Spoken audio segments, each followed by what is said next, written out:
שלום וברוכים הבאים לשיעור נוסף, והפעם נלמד איך מכוונים את הגיטרה. כדי שנוכל לכוון את הגיטרה, צריך שיהיה איזשהו אמצעי שיאזין לגיטרה, ויגיד לנו האם המיתר מכוון או לא. לפני שנעשה את זה, בואו נכיר את שמות המיתרים. נתחיל מלמטה. מיתר 1, קוראים לו גם E. מיתר 2, קוראים לו B. מיתר 3, G. מיתר 4, D. מיתר A, 5, או מיתר E, 6. שימו לב שגם למיתר 1 וגם למיתר 6 קוראים E. עכשיו שאנחנו יודעים את השמות, אפשר להוריד אפליקציה חינמית בטלפון ולהתחיל. ניכנס לחנות האפליקציות ונחפש אפליקציה בדיוק איך שאני כותב, גיטר טונה. אנחנו ניכנס לזאתי שיש את הסימון של המפרט בצבע ירוק, גיטר טונה. אצלי זה כבר מעודכן, אז אני פותח את האפליקציה. יכול להיות שבפעם הראשונה שתריצו את האפליקציה, זה יבקש מכם להירשם, או יציע לכם כל מיני קורסים, פשוט תדלגו על הכל, לא צריך שום הרשמה והכל חינם לגמרי.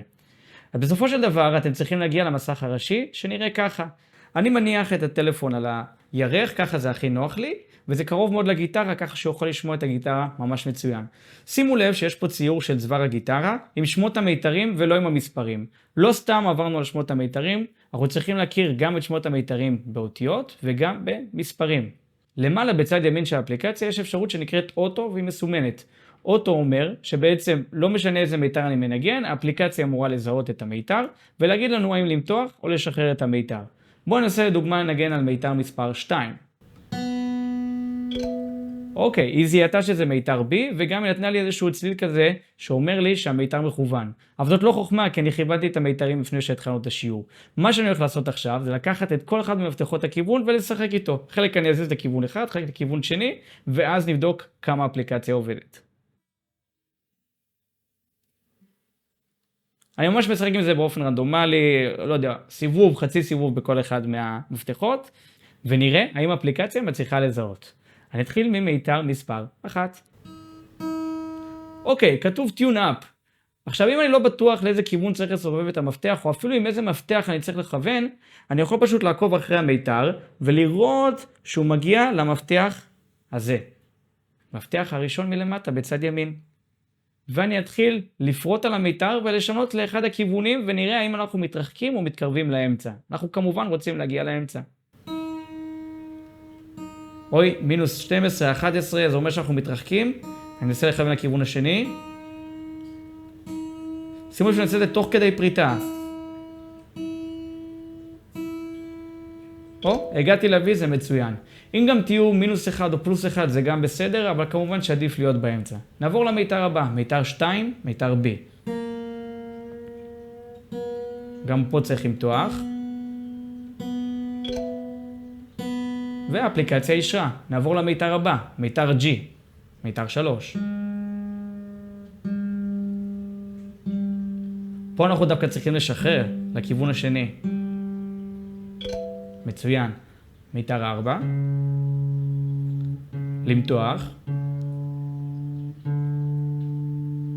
שימו לב שאני מותח תוך כדי שאני פורט. זה מתעדכן בזמן אמת ולא צריך לפרוט, לסובב, לפרוט, לסובב. ותוך כדי פריטה אני מסובב.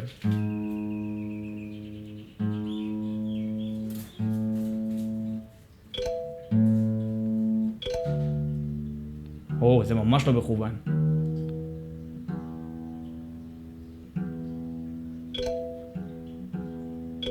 מצוין, אחרי שסיימנו סיבוב אחד אפשר לנסות לעשות וידוא ולהריץ את כולם עוד פעם. אולי נצטרך לעשות תיקונים קטנים.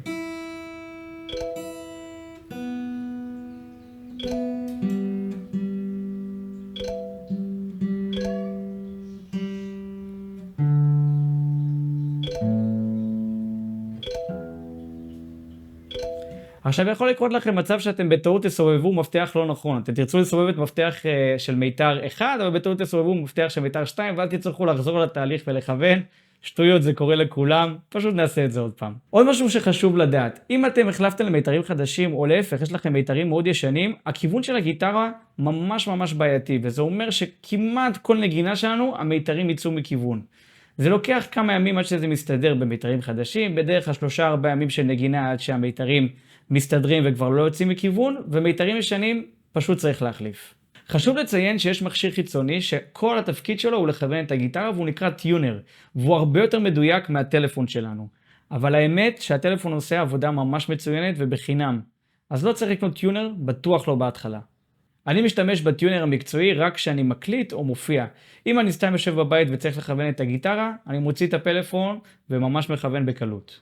אז בשיעור היום למדנו איך לכוון גיטרה ולעשות את זה בקלות עם הטלפון וכמובן בחינם, ובשיעור הבא נלמד איך לבחור את הגיטרה הראשונה שלנו אם עוד אין לנו גיטרה.